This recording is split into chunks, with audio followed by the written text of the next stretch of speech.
di sini saya akan menjelaskan penetasan telur ayam kampung secara buatan atau menggunakan mesin tetas. Jadi mesin tetas itu sendiri merupakan suatu media yang berupa box dengan konstruksi sebagaimana rupa dapat dimanfaatkan untuk penetasan telur. Yang di dalamnya itu dilengkapi dengan rak berputar yang berfungsi untuk meratakan proses pemanasan saat penetasan telur, sehingga telur itu bisa menetas secara maksimal. Fungsi utama dari mesin tetas ini itu merupakan untuk mempertahankan suhu dan kelembapan yang di dalamnya itu sesuai dengan yang dibutuhkan oleh suhu untuk penetasan telur. Jadi fungsi dari mesin tetas ini itu adalah sebagai pengganti induk untuk menetaskan telurnya. Jadi manfaatnya itu sangat besar karena dengan menggunakan mesin tetas itu kita bisa menetaskan lebih banyak telur dibandingkan kita menggunakan induk ayam. Jadi kalau kita menggunakan mesin tetas, jadi kita bisa simpan sebanyak yang bisa dibilang lebih dari yang bisa ditetaskan oleh induk ayam sendiri, begitu. Jadi intinya bahwa mesin tetas ini tuh bisa menggantikan induk ayam untuk mengerami telurnya. Kemudian untuk menciptakan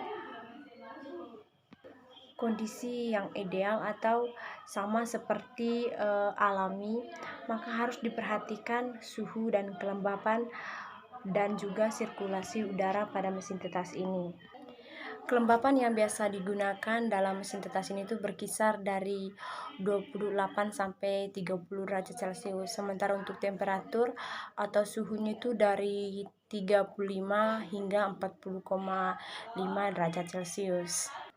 Sementara pengertian dari telur tetas sendiri merupakan telur yang berasal dari induk ayam yang telah dikawini oleh penjantan, sehingga telur itu memiliki daya tetas yang cukup tinggi. Telur yang baik itu berbentuk oval, dan bentuk telur itu dipengaruhi oleh genetis, di mana setiap induk telur itu memiliki atau menghasilkan bentuk telur yang sama, seperti ada yang berbentuk bulat, ada yang berbentuk panjang, dan juga ada yang berbentuk lonjong. Namun ada beberapa induk juga yang menghasilkan telur yang berkelainan seperti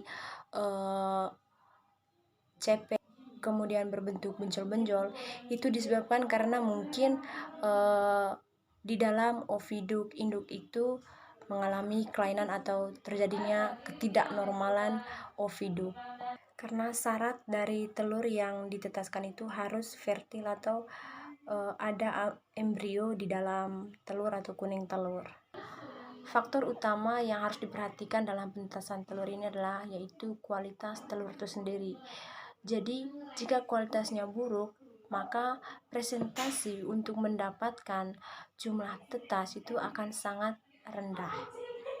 Kualitas telur ini dibagi menjadi dua jenis. Yang pertama itu kualitas yang dilihat dari luar dan juga atau eksternal, dan juga kualitas yang bisa dilihat dari dalam atau internal. Untuk yang eksternal ini kita bisa lihat dari kerabang. Jika kerabang ayam itu terlalu tipis, kerabang telur ayam itu terlalu tipis, maka tidak baik untuk ditetaskan. Dan juga ketika dia tebal, maka itu akan sangat mengganggu untuk menentukan daya tetas. Karena apa? Karena ketika nanti ayam itu mau keluar dari cangkangnya, dia akan kesulitan di saat mematuk cangkang yang terlalu tebal itu. Kemudian untuk kualitas internalnya atau bagian dalamnya itu kita bisa lihat menggunakan peneropongan atau kenling.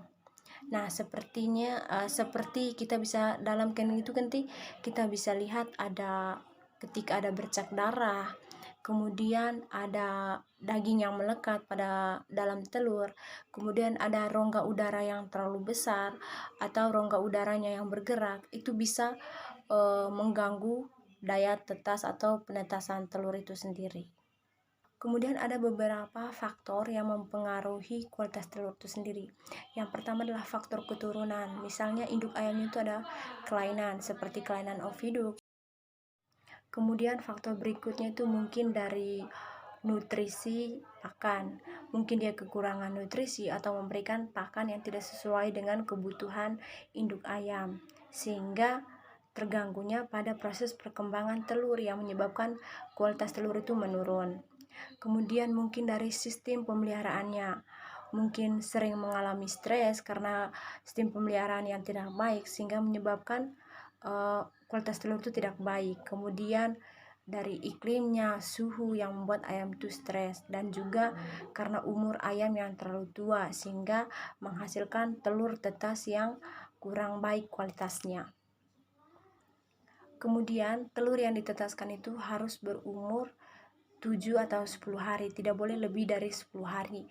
Karena jika kita menetaskan telur, umur telur yang di atas 10 hari itu tidak akan baik dan akan mendapatkan yang tidak maksimal lah. Telur yang ingin kita tetaskan itu terlebih dahulu harus dibersihkan dulu. Dibersihkan bisa menggunakan air hangat, bisa juga menggunakan alkohol. Kita tuangkan dalam kapas lalu kita bersihkan cangkangnya untuk menghindari kotoran atau bakteri-bakteri yang masih menempel pada kerabang ayam, begitu. Setelah telur itu dibersihkan, kita harus melakukan candling. Candling itu berfungsi untuk mengetahui apakah telur itu fertil atau infertil, sehingga bisa ditetaskan. Setelah pelaksanaan candling, selanjutnya kita melakukan pengukuran indeks telur, yaitu dari panjang dan lebar telur, dan juga untuk kemudian mengukur bobot telur juga. Sebelum telur dimasukkan ke dalam mesin tetasnya kita bersihkan dulu atau melakukan fumigasi. Fumigasi ini menggunakan formalin. Kita bersihkan menggunakan formalin, kemudian mengatur suhu dan kelembapan mesin. Setelah melakukan fumigasi dan mengatur suhunya, kita memasukkan telurnya ke dalam mesin tetas dengan kemiringan tuh 90 derajat. Kemudian posisi telurnya, bagian lancip telur diposisikan ke bawah dan bagian tumpulnya diposisikan ke atas supaya rongga udara dalam telur itu tidak berubah. Setelah itu pada hari ketiga kita memulai pemutaran telur. Untuk pemutaran telur itu dilakukan 4 kali, pagi, siang, sore, dan malam. Itu manfaatnya supaya semua permukaan telur itu mendapatkan penghangatan dari mesin tetas itu sendiri.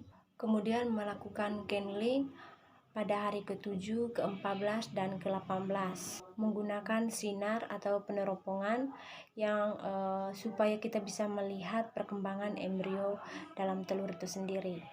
Dan ketika embrionya hidup, maka pembuluh darah itu akan mengelilingi ke seluruh telur. Nah, tapi kalau kita lihat pada candling itu telurnya berwarna hitam, maka telur itu mengalami infertil atau gagalnya perkembangan embrio atau embrionya mati. Ketika embrio sudah menjadi anak ayam, maka cangkangnya akan pecah sedikit demi sedikit karena dipatuk oleh anak ayam.